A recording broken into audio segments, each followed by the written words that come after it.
반갑습니다. 장종료 시장점검입니다. 예, 오랜만에 또 인사를 드리는데, 올해가 거의 다 갔습니다. 이제 배당락이니까 실질적으로 이제 결제일을 기준으로는 올해가 끝났다라고 볼 수 있는데, 그, 특징이라고 한다면 올해 시장을 정리를 해보면, 그래도 올해는 상승장이었습니다.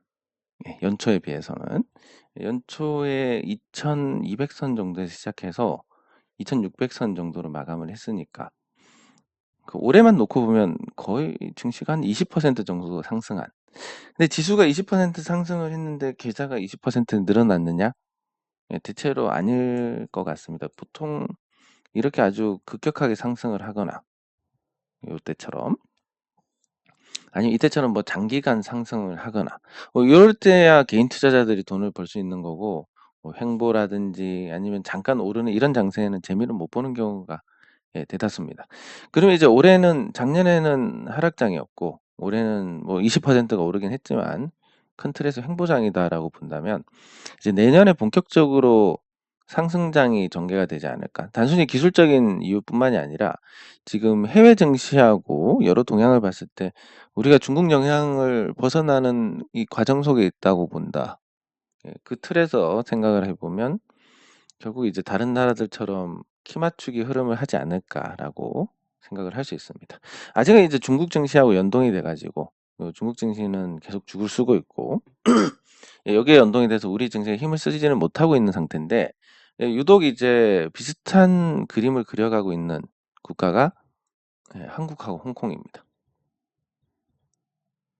이 두 나라는 뭐 여러 가지 특징이 있는데 출산율도 비슷하게 나락을 향해서 가고 있고 그리고 그 민주주의 기반 그러니까 민주주의 인민민주주의도 민주주의니까 예, 자유민주주의 기반으로 해서 예, 중국 인근에서 번영을 하고 있던 국가였고 예, 중국의 영향으로 예, 중국하고 이제 산업 경쟁 관계에 놓이게 되면서 홍콩 같은 경우는 금융 쪽에서 이 상하이에 밀리면서 예, 국가적인 어떤 역량이 많이 후퇴를 했고 한국은 제조업에서 예, 중국이 경쟁 상대로 등장을 하면서 예, 굉장히 어려운 시기를 보내고 있습니다. 예, 이 중국으로 인한 이제 부정적인 영향이 이 두 나라에서 비슷하게 나오고 예, 그게 이제 출산율까지도 연결되는 이게 굉장히 비슷한 구조. 예, 그리고 한국은 수도권만 떼놓고 보면 사실상 뭐 도시국가나 다름이 없으니까 예, 그런 아주 성격까지 닮아 있는 상태인데 예, 그래서 이 중국 증시하고 연동되는 중화권 국가들의 예, 지수를 보면 예, 일본 같은 경우는 예, 굉장히 올해 연봉으로 봤을 때 올해 아주 좋은 장세였습니다. 마치 이 아베노믹스를 처음 시작했을 때하고 비슷한 예, 굉장히 좋은 시장이었고 이게 연봉으로 보는 게 굉장히 담백하고 또 확실합니다. 예, 그리고 홍콩 지수를 보면 예, 3년 연속 재미가 없는 이런 모습을 보입니다. 우리보다 더 나쁜 상태고 그리고 H 지수를 보더라도 나쁘고 그리고 이 H 지수하고 우리가 걸려 있는 파생 상품들이 많습니다. 홍콩이 뭐 설마 40%가 빠지겠냐라고 해서 만들어진 상품들이 속속 마이너스 40을 넘기면서 국내 시장에도 아주 큰 영향을 줄 거고 이게 이제 불안전 판매로 연결이 돼서 증권사들에게 또 부정적인 영향을 주게 될 가능성이 큽니다. 예, 그래서 홍콩 전체가 중국 영향을 받아서 부진한 모습. 예, 그리고 중국 증시도 부진하고 올해 재미가 없었고 여기에 비하면 우리 증시는 그나마 조금은 나았다. 그리고 내년을 기대할 수 있는 상태다. 예, 작년에 하락을 방어를 했으니까 예, 요렇게 볼 수 있습니다. 그래서 저는 뭐 제 예측이란 게 아무 의미가 없지만 저는 내년 장세가 아마 요때랑 비슷한 국면이 되지 않을까. 2011년하고 비슷한 국면이 되지 않을까인데 2011년 증시를 돌이켜 보면 예, 굉장히 그 가는 종목만 가고 이때 뭐가 올랐냐면 예, 삼성전자, 전기전자, 자동차 이런 종목들만 올랐습니다. 예, 그리고 뭐 화학 같은 종목들도 예, 선방을 했는데 예, 그 특정 시가총액 비중이 높은 특정 종목들이 상승을 하다 보니까 내년에 이런 증시 상승이 나와도 우리가 체감할 수 없는 어려운 시장이 될 가능성도 충분히 열려 있다. 예, 키 맞추기 흐름이 나오는 게 정상이고, 특히 삼성전자가 지금 분전을 하고 있기 때문에 그런 구도를 봐야 되지만, 2011년과 같이 뭔가 안고 없는 찐빵처럼 뭐 모양 그럴싸하지만 맛이 없는 그런 장사가 될 수 있는 것까지 감안을 하고, 예, 내년 시장을 대비를 해야 될 것 같습니다. 자, 그러면 이제 내년에 화두가 될 종목이 당연히 이제 삼성전자인데, 항상 그렇지만 이 삼성전자 같은 경우 대형주들은 기술적인 분석이, 예, 그냥 통계를 따라가는 경우가 거의 대부분입니다. 그게 무슨 얘기냐면, 삼성전자가 이렇게 급등 패턴으로 가게 됩니다. 변동성 범위를 벗어난. 그러니까 확률로 치면 이 안에서 움직일 확률이 95%고 이 위에서 움직일 확률이 2.5%, 이 아래에서 움직일 확률이 2.5%입니다. 자, 그러면 이 95%의 평범한 확률을 뚫은, 굉장히 드물다. 드물다는 것은 급등 아니면 급락이니까 삼성전자가 굉장히 좋은 흐름으로 가고 있는데, 이 기술적 분석에서 보면 항상 그 변동성 범위 밖으로 가면 삼성전자는, 예, 3번 중에 1번, 그러니까 3번 중에 2번은 안으로 들어오고 3번 중에 1번만 치고 나갑니다. 그 3번 중에 1번도 이 지수의 영향력이 크기 때문에 이런 식으로 짧게 끝납니다. 그래서 지금의 급등 패턴이 물론 이제 굉장히 좋은, 예, 상승의 상승을 거듭하다가 나온 거고, 주봉에서도 이렇게 뚫었다는 것은 어 쪼끔 더 기대하면 이런 정도의 흐름이 나오지 않을까. 특히 이제 개인적으로 기대하는 건 이제 트럼프가 당선이 돼서 대만 방위에서 미국이 발을 빼버린다라고 하면 그 TSMC의 어떤 존립 자체가 굉장히 위험해집니다. 유사시에 그냥 폭발을 하게끔 돼 있으니까. 그리고 삼성전자가 파운드리 쪽에서도 굉장히 좋은 어떤 그 전향점을 만들지 않을까. 예, 요런 것과 반도체 가격을 봤을 때 이제 바닥을 쳤다라는 부분. 예, 전반적으로 굉장히 좋습니다. 그리고 매물대도 돌파를 했습니다. 매물이 7만 원대 초반에 굉장히 많았고, 요 당시에 보면 삼성전자가 올라갈 때 요때 사신 분들이 굉장히 많습니다. 추격하는 이 시점에 제 주변에 대한 얘기입니다.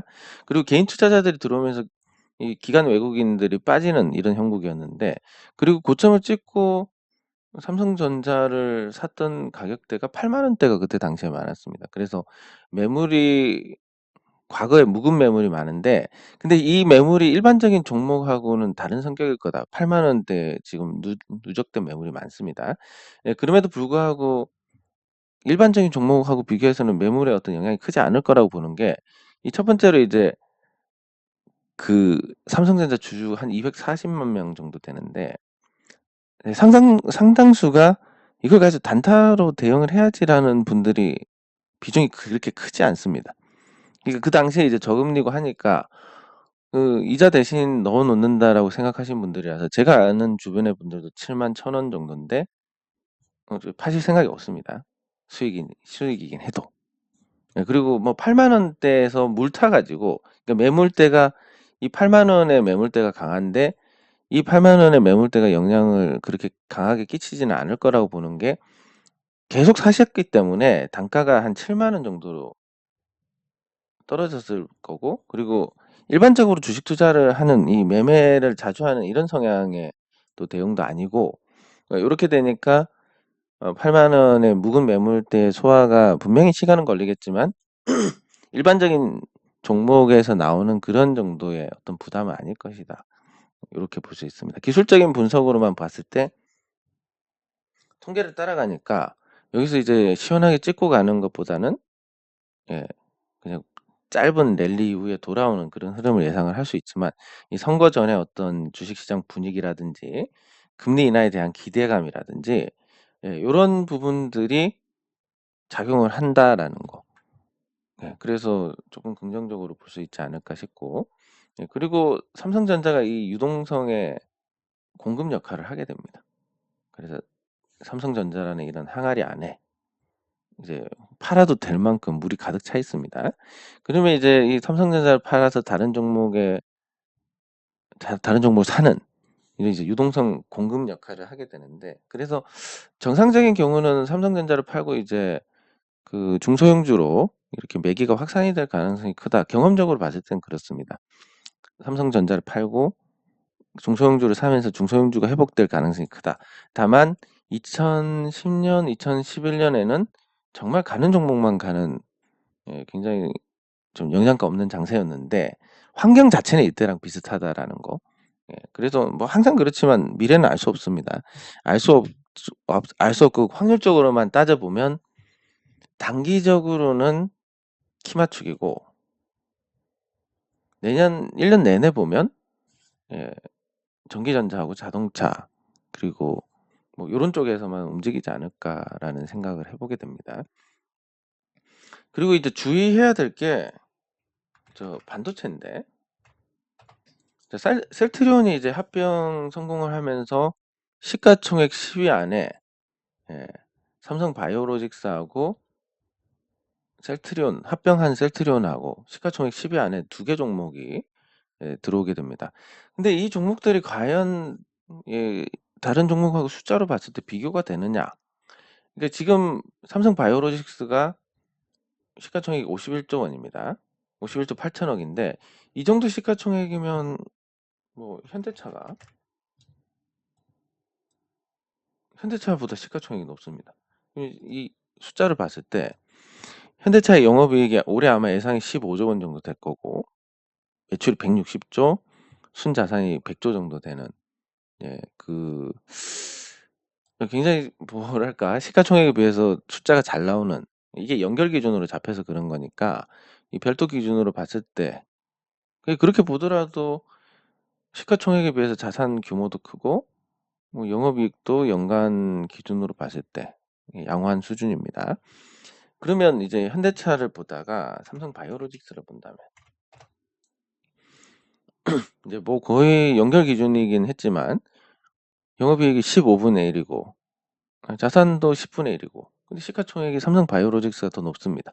그러면 이제 이거를 입증을 하려면 높은 성장성으로 만회를 해야 됩니다. 그러니까 1년에 20%씩 성장한다. 그러면 5년 지나면 이 뭐 복리가 아니더라도 5년 지나면 100%고 뭐 이렇게 이제 5년 더 지나면 1000%가 되는 거 아니냐.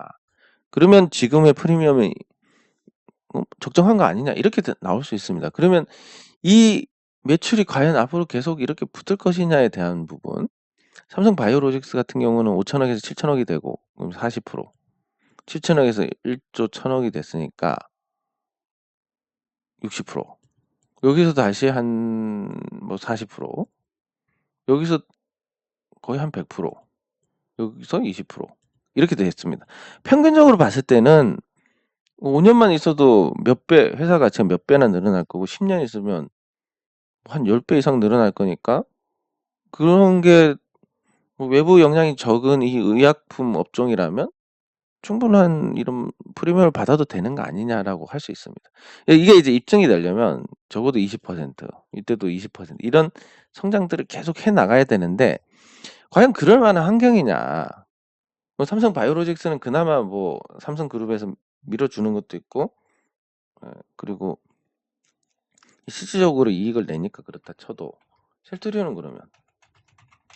셀트리온은 합병을 해도 똑같이 매출이 늘어나지 않을 겁니다. 그냥 주식 수만 늘어나는 거지.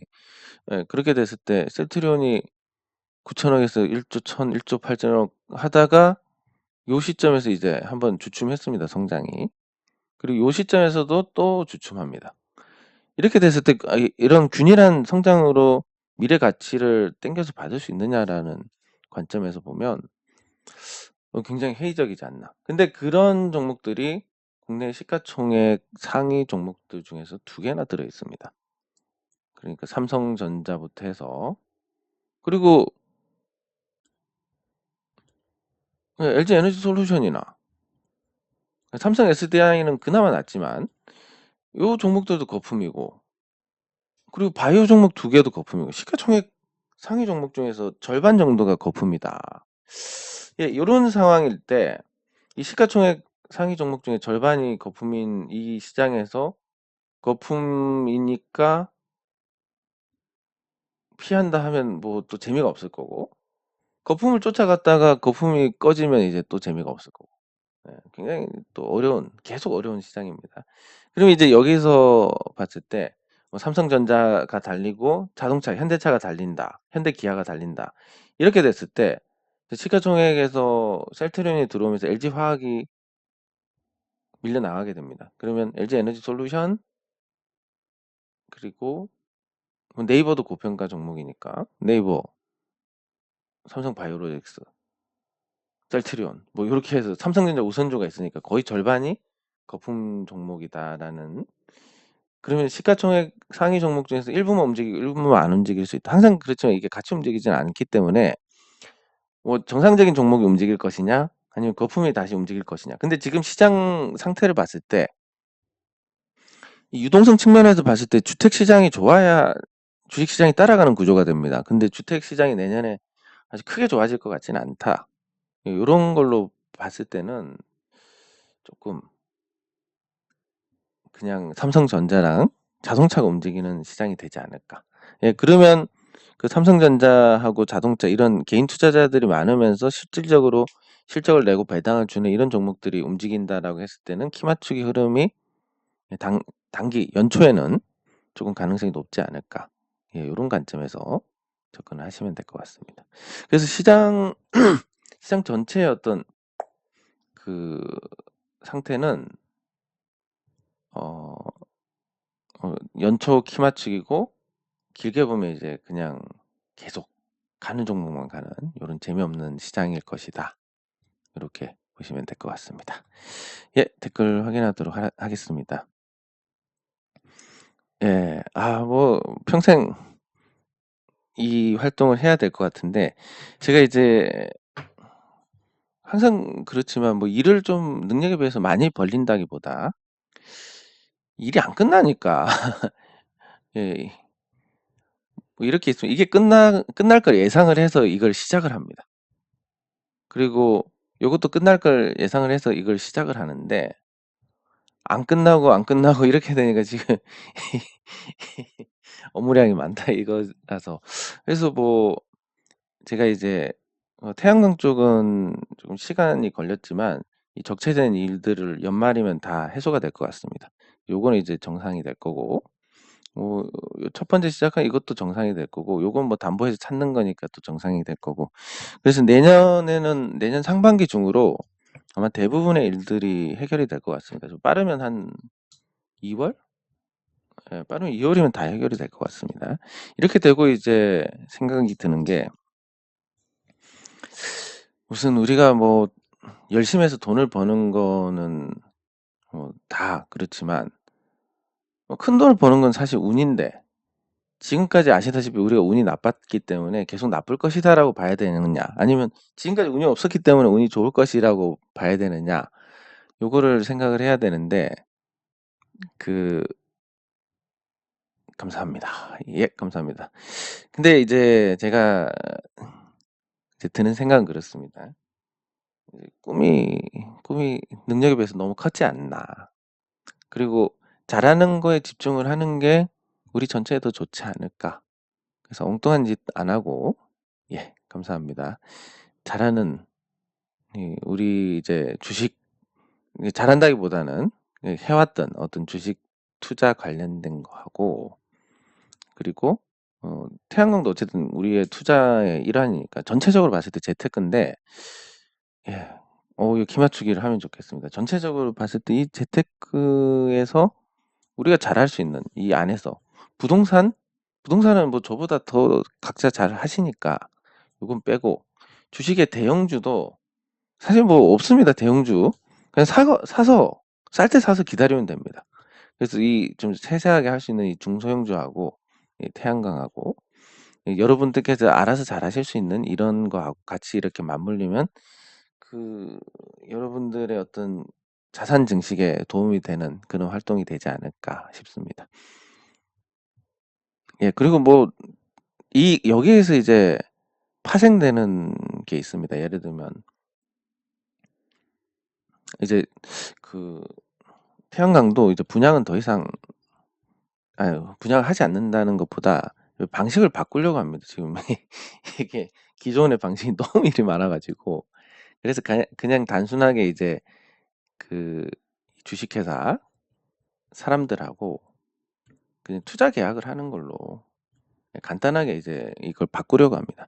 이걸 바꾸게 되는 가장 큰 게 뭐 한 2 월, 늦어도 뭐 3 월이면 주식회사 사람들의 재무가 굉장히 좋아집니다. 지금은 이제 부채 비율도 높고 그렇지만, 그러면 이제 주식회사 사람들의 재무가 괜찮고, 그리고 이 지금의 이런 비용 구조로 평생 갈 수 있는 구조다. 이걸 증명만 하면 사실 우리가 뭐 법인을 따로 설립을 해서 뭐 따로 태양광 발전소를 하고 이런 불필요하지는 않지만 이런, 예, 업무의 어떤 양을 만드는 이런 것보다 그냥 간단하게 투자 계약 하나에 재보증까지 들어가면,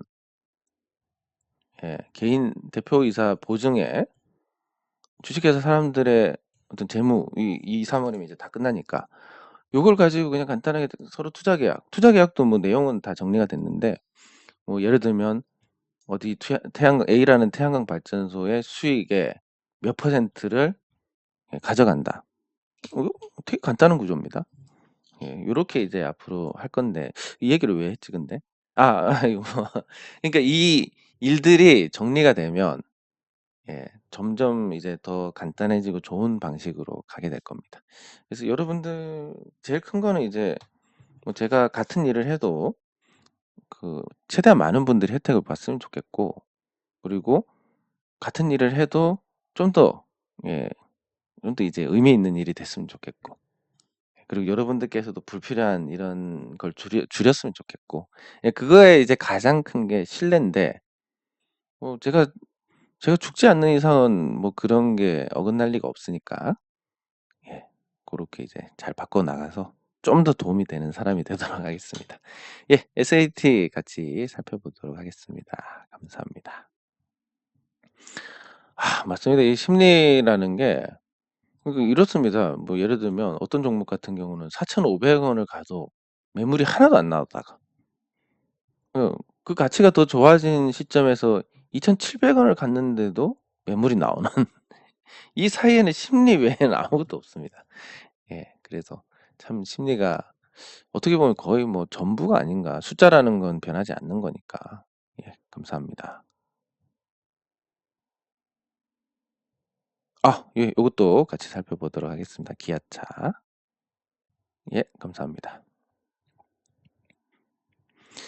감사합니다. 올 한 해 정말 주식시장 작년도 그렇고 올해가 참 힘들었다고 생각하는 게, 감사합니다. 이겁니다. 우리가 이제 올해 주식 투자를 처음 시작했다 그러면 모르시겠지만 이렇게 되고 이렇게 됐습니다.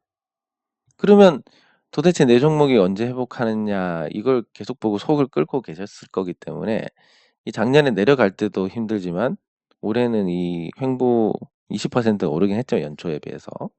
거의 횡보장이라고 봤을 때 개선되지 않는 내 계좌, 그리고 지수가 20% 올랐지만 내 계좌는 최악 시점에서 크게 올라가지 않고, 뭐 요런 게 이제 참 힘들었지 않나 싶은데 내년에는 그래도 좀 낫지 않을까 이렇게 기대를 해 봅니다.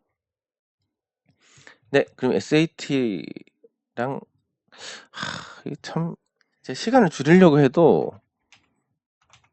뭐 하다 보면 30 분이 됩니다.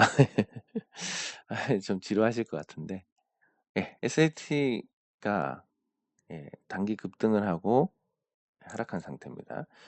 뭐 작은 종목들이 자기 사업에서 역할을 잘 해내고 그러면서 이익을 축적해 나가고, 그리고 뭐 중소기업들이 제조업에 따라오는, 저도 이제 태양광을 하면서 이제 제조업으로 등록이 되겠지만 그게 혜택이 좀 많습니다. 제조업체들이. 뭐 중진공 자금도 있고 지금 같은 시기에도 2%대의 자금을 빌릴 수가 있습니다. 그래서 작은 업체들이 한눈 안 팔고 자기 사업 분야에서 안전한 이 안전한 사업성이 있는 영역을 지키고 있고 이러면 괜찮은데, SAT도 뭐 그런 기업들 중에 하나다 이렇게 볼 수 있고, 올해는 좀 실적이 많이 까이긴 했지만 올해 전체적으로 다 어려워졌기 때문에 이거 가지고 뭐 부정적으로 볼 필요는 없을 것 같습니다. 그럼 단기간에 이제 주가가 급등하고 거래량이 터졌는데 이게 도대체 왜 이렇게 됐을까? 매수 주체가 어딜까? 이런 거를 이제 살펴봤을 때는 뭐 특별한 내용은 없는 것 같습니다. 아직까지는. 그러면 이제 매수 주체를 봤을 때는 12월 15일부터 해서 신용 물량이 많이 늘어났습니다.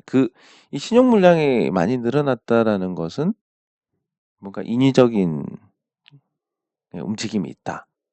이렇게 보시면 됩니다. 신용 물량이란 것은 예를 들면 이 종목을 움직이는데 100억이 필요하다. 신용을 쓰면 뭐 한 50억만 있어도 움직일 수 있습니다. 예, 그러면 최소한의 돈으로 어떤 효과를 낼 것이기 때문에 뭐 이 주택 구매하고 비슷합니다. 이게 10억짜리 집이 있다.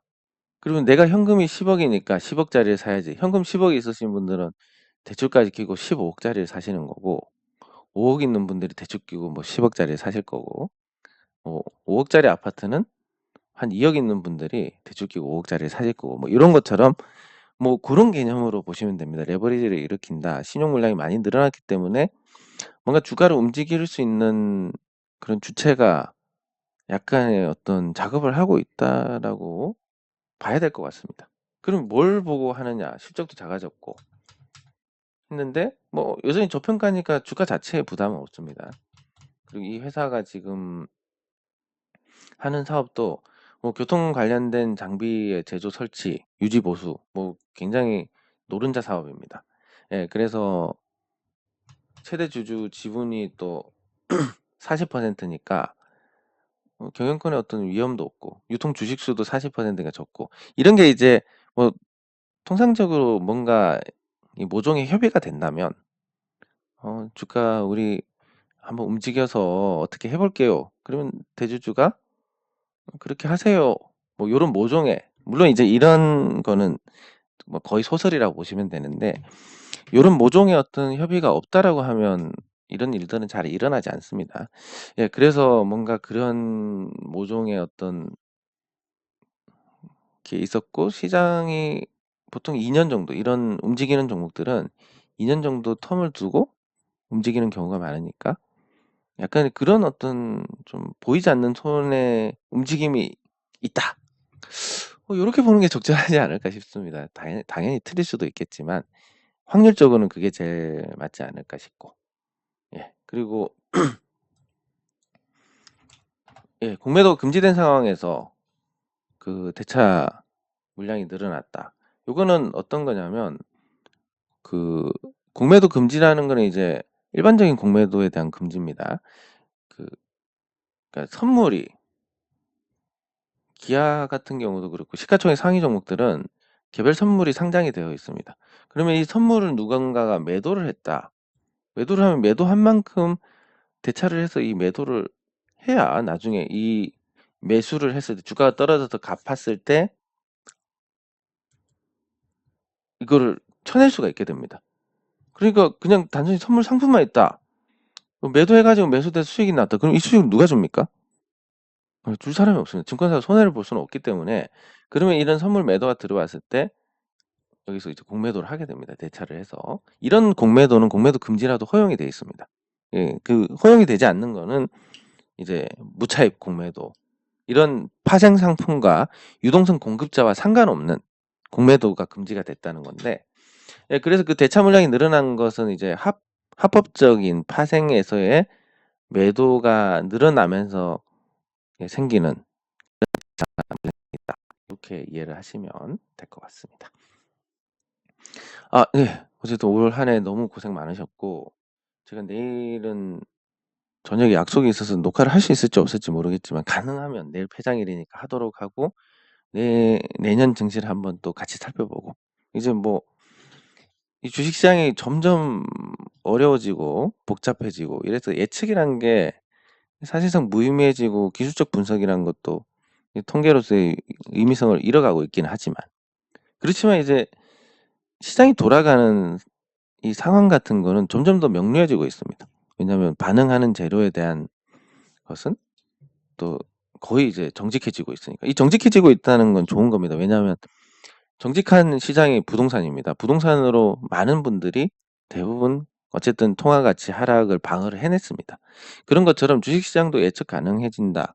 뭐 단기적으로는 예측 불가능한 상태가 되고 제로에 대한 반응도 그렇고 뭐 여러 가지 이제 어려워지는 부분도 있지만 큰 틀에서는 이제 점점 정형화되고 있는 부분이 생기니까 그거에 대해서 이제 내년 증시를 같이 살펴보는 시간을 가지면 좋지 않을까 싶습니다. 네, 장 종료 후 시장 점검은 여기서 마치도록 하겠습니다. 수고하셨습니다.